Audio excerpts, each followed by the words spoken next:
no fireworks at NAFTA talks, but few signs of progress. Source: Mexico City, Reuters. Negotiators at high-stakes talks to update NAFTA have so far kept their tempers, but are not making much progress on tough U.S. demands that could sink the 1994 trade pact, a well-placed source said on Saturday.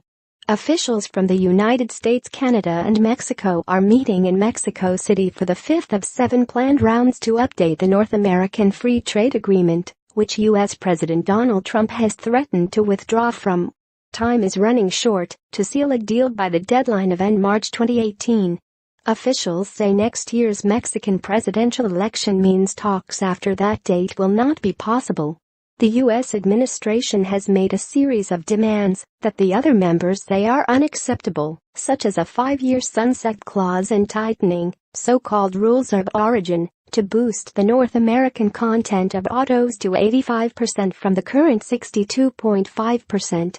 It is very slow-moving, but there are no fireworks, said a Canadian source with knowledge of the talks, adding there had not been much conversation at all on the more contentious U.S. proposals.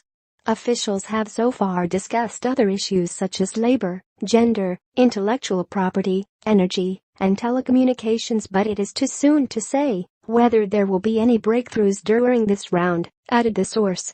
The talks are due to end next Tuesday.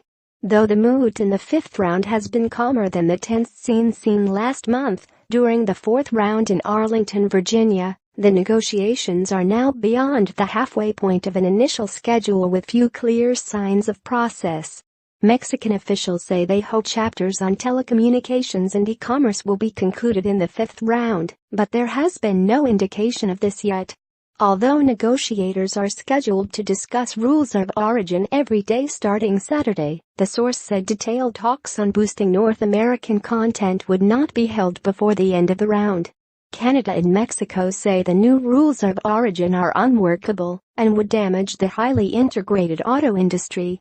I hope the United States understands there are things that Mexico won't accept, and I hope the negotiating process becomes more rational, Moises Khalid, head of the international negotiating arm of Mexico's CCE business lobby, told Reuters late on Friday. The U.S. Trade Representative's office on Friday revised its official objectives to conform to demands that it currently has on the negotiating table.